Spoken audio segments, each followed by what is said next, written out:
భక్తివర్ణ ప్రేక్షకులకు శుభోదయం 11/2/2024 నుండి 17/2/2024 శనివారం వరకు ద్వాదశి రాశుల ఫలితాలు. ముందుగా మేషరాశి. మేషరాశి వారికి ఈ వారం దూర ప్రయాణాలు, అలాగే ప్రయాణాల్లో ఇబ్బంది లేక ప్రయాణాలు వాయిదా పడే అవకాశాలు, కుటుంబ సభ్యులతో కలిసి వినోదాలు, అలాగే దూర ప్రాంత ప్రయాణాలకు అవకాశాలు ఉన్నాయి. అలాగే రుణదాత రుణాలు ఏమైనా చేస్తుంటే వాళ్ళ యొక్క ఇబ్బందులు పడే అవకాశాలు, ఇబ్బంది పెట్టే అవకాశాలు ఉన్నాయి. రుణదాతల యొక్క ఒత్తిడి ఎక్కువగా ఉంది.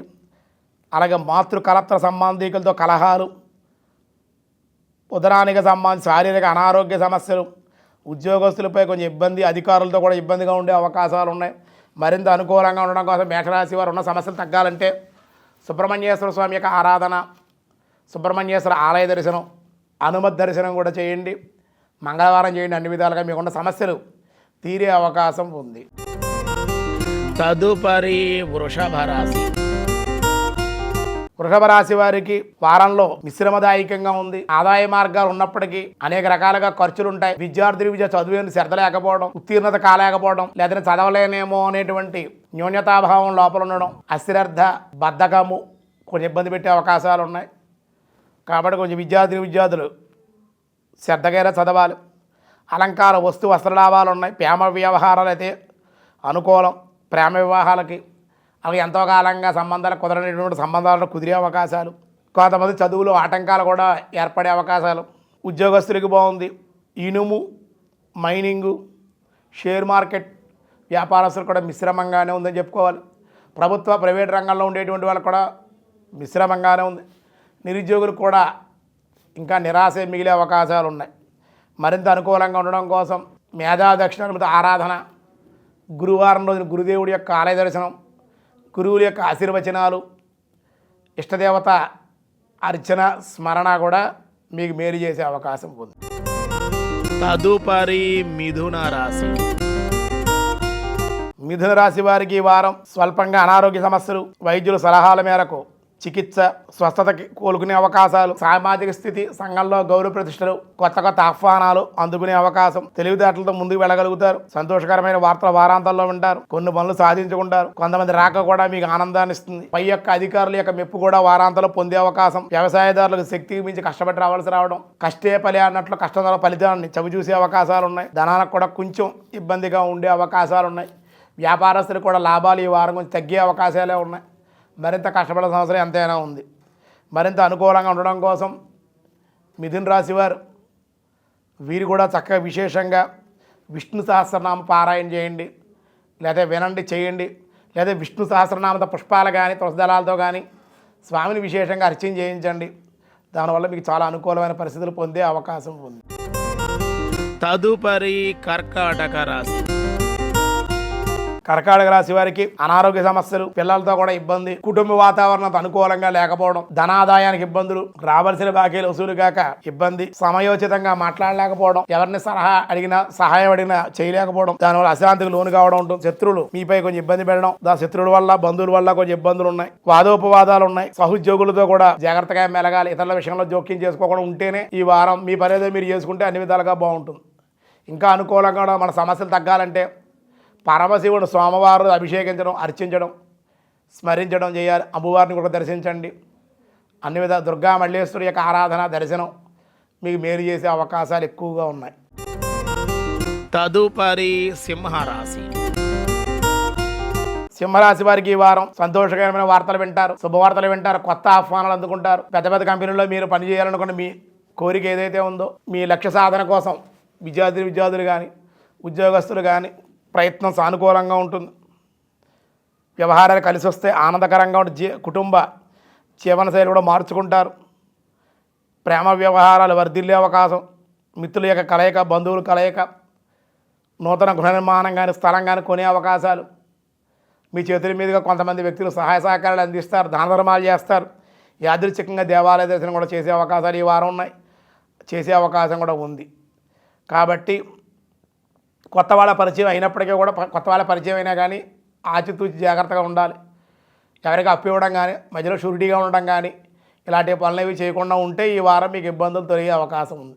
ఇంకా మనకు బాగుండాలంటే మహాలక్ష్మి అమ్మవారిని శ్రీమన్నారాయణ శుక్రవారం రోజు అర్చించడం, లక్ష్మీదేవి యొక్క ఇంద్రకొరత లక్ష్మీ స్తోత్రం కానీ, విశేషంగా మహాలక్ష్మి కుంకుమతో కానీ, కలువు పువ్వులతో కానీ, విశేషంగా తులసి దళాలతో కానీ, మారేడు దళాలతో కానీ శ్రీమన్నారాయణ సమేత మహాలక్ష్మీదేవిని విశేషంగా ఆరాధించడం, స్తోత్రపారాయణ చేయడం వల్ల మీకు ధన సమృద్ధి కలిగే అవకాశం ఎక్కువగా ఉంది. తదుపరి కన్యారాశి. కన్యారాశి వారికి లాభదాయకంగా ఉంది ఈ వారం. స్నేహితుల వల్ల లాభం, నూతనమైన ద్రవ్య లాభాలు, వస్తు వస్త్ర లాభాలు, ప్రభుత్వం నుండి కొన్ని ప్రయోజనాలు, కొంత బహుమతులు, కొన్ని లాభాలు అందుకుంటారు. ప్రభుత్వ అధికారుల వల్ల లాభాలు ఉన్నాయి. రాజకీయ నాయకులతో పరిచయాలు ఉన్నాయి. అనుకోని శుభవార్తలు వినే అవకాశం ఉంది. కుటుంబ జీవనం అనుకూలంగా ఉంటుంది. పై అధికారులు మెప్పు పొందుతారు. జీవిత భాగస్వామి యొక్క సహాయ సహకారాలు బాగుంటాయి. సంతానం కూడా బాగుంటుంది. విదేశీ పర్యటనలు, అలాగే ఖర్చు, ఇతర ప్రాంత ప్రయాణాలు, విలాసాలకు కూడా వెళ్ళే అవకాశాలు ఉన్నాయి. వ్యవసాయదారులకు అనుకూలం. విద్యార్థులు చదువు మరింత ఇంకా శ్రద్ధ కనబరచాలి. బద్ధకాన్ని విడిచిపెట్టాలి. ఇంకా బాగా చదవగలిగితే చదువు మరింత కొన్ని ప్రయోజనాలు, మీరు కొన్ని అవకాశాలు కూడా మీకు దక్కే అవకాశం ఉంటుంది. మరింత అనుకూలంగా మేధా దక్షిణ స్తోత్రపారాయణ, దక్షిణ శివాలయ దర్శనం చేయండి, ఇంకా అనుకూలంగా ఉంటుంది. తదుపరి తులారాశి. తులారాశి వారికి ఈ వారం స్నేహితుల వల్ల, బంధువుల వల్ల లాభాలు, ఆహ్వానాలు, వివాహాల శుభకార్యాల్లో, విందుల్లోనూ తేనేటి విందుల్లో పాల్గొనడం, మృష్టాన్న భోజనాలు, గజిబిజిగా సమయం చిక్కకుండా ఈ వారం అంతా కూడా పనులతోటి కాలక్షేపం చేసే అవకాశం, మానసిక ఒత్తిడి కూడా దానివల్ల ఉండే అవకాశాలు, శ్రమ కూడా ఉంటుంది. దానివల్ల ఇబ్బంది పడతారు. కొంచెం అనుకున్న సమయానికి ఏ పని కూడా పూర్తి చేయలేక నిరుత్సాహం కూడా పొందే అవకాశాలు, తోబుట్టువులు రాక మీకు కొంచెం ఆనందాన్ని ఇస్తుంది. అలాగే కుటుంబంలో స్వల్పంగా అనారోగ్య సమస్యలు కూడా కొంచెం ఇబ్బంది పెట్టే అవకాశాలు ఉన్నాయి. వారాంతంలో మటుకు ధనం మీ చేతికి అందే అవకాశం ఉంది. అలాగే ఇష్టదేవత ఆరాధన, ఇష్టదేవత స్మరణ చేయండి. ఇంకా చిన్న చిన్న చిరుదానాలు, చిన్న చిన్న దానాలు ఏమన్నా చేసుకోవడం, గోవుని పూజించడం, గోవుకి గ్రాసం ఇవ్వడం, ఇలాంటి చిన్న చిన్న పేదవాళ్ళకి ఏమన్నా కొంచెం అన్నదానం చేయడం, ఆ చిన్న చిన్న ఏమైనా చేయగలిగితే మీకు ఇంకా మరింత అనుకూలమైన పరిస్థితులు ఈ వారంలో పొందే అవకాశాలు, మానసిక అశాంతి తగ్గే అవకాశం ఉంటుంది. తదుపరి వృశ్చిక రాశి. వృశ్చిక రాశి వారికి ఈ వారం ఆదాయం వృద్ధి అవుతుంది. మీ మనోసంకల్పాలు పురోగమనంలోకి వెళ్తాయి. దానివల్ల ఆనందంగా ఉంటారు. పిల్లలు మీరు చెప్పినట్టుగా వినే అవకాశాలు, మీరు ఏదైతే కుటుంబంలో జీవితంలో సాధించాలనుకున్నారో వాటికి బాటలు వేసే అవకాశం ఉంది. దానికి కుటుంబ సభ్యులు కూడా మీకు సహకారాలు ఇస్తారు. గతంలో కోల్పోయిన మిత్రులు ఎవరైనా ఉంటే వాళ్ళ దగ్గర దరిచేరడం, వాళ్ళు మీ సహాయం అందివ్వడం. అయ్యో నేను అనవసరంగా అక్కలేని వాళ్ళందరినీ దగ్గర చేసుకున్నాను, కావలసిన వాళ్ళు దూరం చేసుకున్నాను తెలుసుకుని మిత్రులను, మంచి మిత్రులను దరి చేర్చుకోవడం, అక్కలేని వ్యక్తులు దూరం చేస్తారు. దానివల్ల కొంచెం ప్రశాంతంగా ఉండగలుగుతారు. ఎవరు ఎలాంటి వారు అనేటువంటిది ఇప్పుడు మీరు తెలుసుకోగలుగుతారు. ఈసారి ఈ వారం తెలుసుకుని సత్ప్రవర్తనతో, సన్మార్గంతో, ఆధ్యాత్మిక చింతనతోటి దేవాలయ దర్శనాలు, విశేష గృహదేవత ఆరాధన మీకు మేలు చేస్తారు. గృహంలో విశేషంగా ఆరాధనలో, పారాయణలో భగవన్ నామస్మరణే మీకు ఈ వారం మంచి అవకాశాలను ఇచ్చే అవకాశం ఉంది. తదుపరి ధనస్సు రాశి. కొత్త ప్రణాళికలు మీరు రచించే అవకాశం, ఆ ప్రణాళికలన్నీ అమలు కావడానికి చాలా ప్రయత్నం చేస్తారు, అమలవుతుంది. స్వల్పంగా అనారోగ్య సమస్యలు, క్రమశిక్షణతో, ధైర్యంతో, పట్టుదలతో ముందుకు వెళ్తారు. కోపతాపాలు దూరంగా ఉండండి. ఉన్న విషయం కూడా ఏది వెంటనే చెప్పకుండా ఉంటేనే బెటర్. ఉన్నమాట వెంటనే మీరు అంటాం కానీ, పౌరుషంగా మాట్లాడటం కానీ, క్రోధంగా కానీ, అహంకారంగా కానీ, గర్వంగా కానీ, ఈ పని అయిపోయింది లేకపోతే నాకేం పర్వాలేదు అనుకుని కానీ మీరు మాట్లాడితే కనుక ఇబ్బందులు, భాగస్వామితో కూడా కలతలు ఉన్నాయి.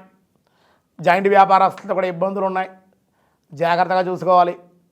మీకు వచ్చిన ఆదాయ వ్యయాలు కూడా రహస్యంగానే ఉంచుకోవడం, విలువైన పత్రాలు, డాక్యుమెంట్స్ కూడా రహస్యంగానే జాగ్రత్తగానే ఉండాలి. దానివల్ల లాభం ఉంది. ఇంట్లో వాళ్ళ యొక్క సహాయ సహకారాలు బాగుంటాయి. శారీరక స్వల్పంగా అనారోగ్య సమస్యలు ఉన్నాయి. మాట దురుస్తాన్ని మట్టికి ఈ వారం తగ్గించుకుంటేనే అన్ని విధాలుగా మీకు యోగ్యంగా ఉంది. మరింత అనుకూలంగా ఆదిత్యాది నవగ్రహ స్తోత్రపారాయణ, నవగ్రహ దర్శనం చేయండి. అనంతరం ఇష్టదేవత ఆలయ దర్శనం చేయండి. అన్ని విధాలుగా బాగుంటుంది. తదుపరి మకర రాశి. మకర రాశి వారికి ఈ వారం అధికారుల యొక్క ఉన్నతి, పై అధికారులతో సన్మానాలు, సత్కారాలు అందుకోవడం, ఇతర ప్రాంతాలకు బదిలీ అవ్వడం, ఇంక్రిమెంట్లు, జీతం పెరిగే అవకాశాలు, మానసిక ఆనందంతో ఉంటారు. ఈ వారం కుటుంబ వాతావరణం అనుకూలంగా ఉంది, ప్రోత్సాహకరంగా ఉంది. ఇంట్లోనూ విందులు వినోదాలు పొందేటువంటి అవకాశాలు ఉన్నాయి. అంతేకాకుండా సంపదలు సమకూడి ఆ సంపదల్ని దుర్వినియోగం చేయకుండా పొదుపు చేయాలని మీ లక్ష్యం ఏదైతే ఉందో అభివృద్ధి, స్థిరాస్తుల అభివృద్ధి కోసం చేసేటువంటి ప్రయత్నాలన్నీ కూడా అనుకూలంగా ఉంటాయి. కొత్త వ్యక్తుల పరిచయాలు ఉంటాయి. వ్యాపారంలో కూడా ఒప్పందాలు ఉంటాయి. జాయింట్ వ్యాపారంగానే విడిగానే మీరు వ్యాపారం చేసుకుంటే మీకు అన్ని విధాలుగా అనుకూలంగా ఉంది. మరింత అనుకూలంగా ఉండడం కోసం మంగళవారం రోజున మీరు హనుమత్ దర్శనం, ఆంజనేయ స్వామి దేవాలయం 19 ప్రదక్షిణాలు చేయండి. ఆంజనేయ స్వామి మీ చేత్తోటి ఆ గుళ్ళో నువ్వుల నూనె, సింధూరాన్ని, తమలపాకులు, అరటిపళ్ళు కూడా సమర్పించండి. టెంకాయ స్వామిని దర్శించి 19 ప్రదక్షిణాలు బట్టి దేవాలయం చుట్టూ చేసి హనుమత్ సింధూరాన్ని ముందు కానీ తర్వాత కానీ ధరించండి. మీకున్న సమస్యలు తగ్గుతాయి, రుణాలు తీరుతాయి. మీరు చేయబోయే వ్యాపారాల్లో ఏ ఆటంకాలు లేకుండా ముందుకు వెళ్ళే అవకాశాలు కూడా ఉండే అవకాశం ఉంది. తదుపరి కుంభరాశి. కుంభరాశి వారికి ఉన్న స్వల్పంగా అనారోగ్య సమస్యలు ఉన్నాయి. మానసికమైనటువంటి ఆలోచనలు, అశాంతికి దూరంగా ఉండాలి. ఎక్కువగా ఆలోచనలు చేస్తారు, ఆలోచనలు తగ్గించుకోవాలి. అహంకారం, గర్వం, కోపాన్ని కూడా తగ్గించుకోవాలి. ఇతరుల విషయాల్లో మట్టుకు ఎటువంటి పరిస్థితుల్లో జోక్యం చేసుకోకుండా ఉంటేనే ఈ వారంలో అనుకూలం. అవసరంగా బురదలో కానీ బెడ్డ వేస్తే అవుతుంది, ఆ మురికి మన మీదే పడుతుంది. ఇతరుల విషయాల్లో కలెక్ట్ చేసుకుంటే వాళ్ళు అనేటువంటి మాటలన్నీ కూడా మీకు వర్తించే అవకాశం. ఇతరుల విషయాల్లో జోక్యం చేసుకోకుండా, భేదభావం లేకుండా ఆధ్యాత్మిక జీవితాన్ని అవలంబించడం, భక్తి ప్రపత్తులతో ఉండడం వల్ల, ఆధ్యాత్మికంగా ఉండడం వల్లే తీర్థయాత్రలు, పుణ్యక్షేత్ర ఆలయ దర్శనాలు ఉన్నాయి. భూమి లేక గృహం విషయంలో స్థిరాస్తులు కొంచెం వృద్ధి పొందాలనే ఆలోచన కూడా అమలయ్యే అవకాశం ఉంది. వారాంతంలో అనుకూలంగా ఉంది. ఇంకా అనుకూలంగా ఉండాలంటే ఇక సుందరాకాండ పారాయణ, హనుమత్ దర్శనం, శనివారం రోజున వెంకటేశ్వర స్వామి వారి యొక్క స్తోత్ర పారాయణ చేయండి. లేదా మీ ఇంటి దగ్గరలో వెంకటేశ్వర దేవాలయం ఉంటే స్వామిని దర్శించి 10 నిమిషాలు చక్కగా ఆ దేవాలయంలో కూర్చోండి. అది కూడా 6-7 గంటల మధ్యలో ఉదయం అయితే కనుక ప్రశాంతంగా ఉంటుంది. కాబట్టి ఆ సమయంలో స్వామిని దర్శించి ప్రశాంతంగా దేవాలయంలో ఎవరితో మాట్లాడకుండా ప్రశాంతంగా అలా కూర్చోండి. మీకున్న సమస్యలు నెమ్మదిగా తగ్గుతాయి. మీ లోపల ఉన్నటువంటి ఇరిటేషన్ ఏదైతే ఉందో అది తగ్గుతుంది. మైండ్ అంతా కూడా చాలా ఫ్రీగా మతి స్థిమితి లేకుండా ఉండడం మీకు అది తగ్గి మనసు మంచి ఆలోచనలు, ప్రశాంతమైన ఆలోచనలు చేస్తుంది. దూకుడు తగ్గుతుంది. ఆలోచనలు కూడా పరిగెట్టడం అనేటువంటి తగ్గి ఈ వారం మీరు ఏది మంచి ఏది చెడు నిర్ణయం మీకు మీరుగానే తీసుకోగలుగుతారు. అవన్నీ అమలు చేయగలుగుతారు. దానివల్ల సత్ఫలితాలు మీరు పొందే అవకాశం ఉంది. తదుపరి మీనరాశి.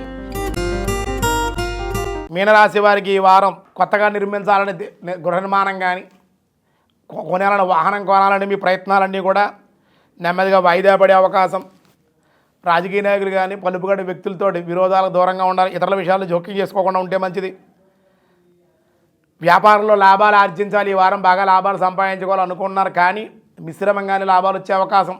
చిన్న వ్యాపారస్తులకు మటుకు అధిక లాభాలు ఉన్నాయి. పెద్ద వ్యాపారం భారీ పెట్టుబడులు పెట్టకూడదు. అందుకే ఈ వారంలో భారీ పెట్టుబడులు వెళ్లకుండా ఉంటేనే ఈ వారం డబ్బులు వస్తాయి. మీకు ఐశ్వర్యం కూడా బాగుంటుంది. భారీ పెట్టుబడులు పెట్టేస్తే, పెట్టుబడి ఎక్కువ పెట్టేస్తే లాభాలు తక్కువగా వస్తాయి. దానివల్ల నిరుత్సాహం మిగిలే అవకాశం ఉంది. కాబట్టి భారీ అంచనాలు కానీ భారీ పెట్టుబడులు కానీ పెట్టకుండా, ఇతరుల విషయాలు నమ్మకుండా, ఇతరులతో దోక్యం చేసుకోకుండా, జాయింట్ వ్యాపారాల జోలికి వెళ్లకుండా ఉంటేనే చాలా మంచిది. దానివల్ల ఇబ్బందులు ఉన్నాయి. ఎవరికి అప్పు కూడా మీ చేతితో ఎవరికి ఇవ్వకుండా ఉంటేనే బెటర్. ఈ వారం ఇస్తే తిరిగి రాకపోవడం, ఇచ్చిందన్న ఇస్తానులే అని వాళ్ళు ఇబ్బంది పెట్టడం, అలాగే బంధువులతోటి, స్నేహితులతో కూడా ధనం రూపంలోనే విరోధాలు కూడా వచ్చే అవకాశాలు ఉన్నాయి. ధనం విషయంలో కొంచెం ఈ వారం జాగ్రత్తగా, పై అధికారులతో కూడా జాగ్రత్తగా ఉంటే, కార్యకలాపాలు సాగించుకుంటే, మీరు ఎంత మౌనంగా ఉంటే, ఎంత ప్రశాంతంగా ఉంటే, ఇతరుల విషయాలు ఎంత జోక్యం చేసుకోకుండా ఉంటే, ఎంత దేవాలయంలో ఉంటే, ఎక్కువ భగవద్నామస్మరణలోనే ఈ వారం ఉంటే మీనరాశి వారికి అంత అనుకూలంగా ఉంటుంది. అనారోగ్య సమస్యలు కూడా ఉన్నాయి. అవన్నీ తొలగడం కోసం శనివారం రోజుని మృత్యుంజయ జపం చేసుకోండి. వెంకటేశ్వర స్వామి ఆరాధన చేయండి. వెంకటేశ్వర స్వామి వారి దేవాలయం చక్క తులసి దళం కానీ తులసి మాల ఏదైనా ఉంటే స్వామికి సమర్పించండి. శనివారం సమర్పించండి. మీ చేతితో మీరే దేవాలయంలో అర్చకులకు ఇవ్వండి. వాళ్ళ ద్వారా స్వామికి అలంకారం చేయించండి. దానివల్ల మీకు ప్రశాంతంగా చాలా బాగుంటుంది. అది చేసి చూడండి. అన్ని విధాలుగా మీకు యోగ్యంగా ఉంటుంది. ఈ 11వ తేదీ నుండి 17వ తేదీ వరకు ఈ కాలమానంలో గ్రహస్థితులు అంత అనుకూలంగా లేవు. ధనానికి ఇబ్బంది. ఈ ద్వాదశ రాశుల వాళ్ళకి కూడా ధనానికి ఇబ్బంది, పనులు పూర్తి కాకుండా ఇబ్బందులు ఉన్నాయి ద్వాదశ రాశుల వాళ్ళకి. అవన్నీ కూడా బాగుండాలి. మాఘమాసం కాబట్టి 14వ తేదీ శ్రీ పంచమి, 17వ తేదీ భీష్మాష్టమి, ఏమండి 19వ తేదీ భీష్మ ఏకాదశి. ఇవన్నీ కూడా ప్రీతికరమైన విష్ణు ప్రీతి కోసం ఏకాది ఉపవాసం చేయండి. భీష్ముని వారి తర్పణాలు ఇవ్వడం భీష్మాష్టమి. శ్రీ పంచమి రోజు మహాలక్ష్మి అమ్మవారి విశేషంగా లక్ష్మీదేవిని ఆరాధన చేయండి. శ్రీ పంచమి రోజు సరస్వతీదేవిని ఆరాధన చేయడం, విద్యార్థి సరస్వతీదేవిని ఆరాధన చేస్తే అక్షరాభ్యాసాలు అవి చేసుకుంటే చాలా మంచిదన్నమాట.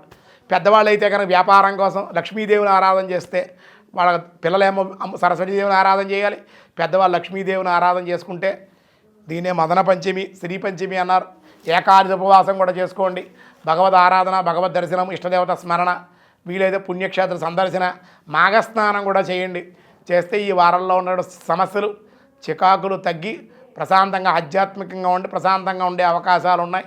సర్వే జనా సుఖినో భవంతు, సమస్త సన్మంగళాని సంతు, లోకా సమస్త సుఖినో భవంతు.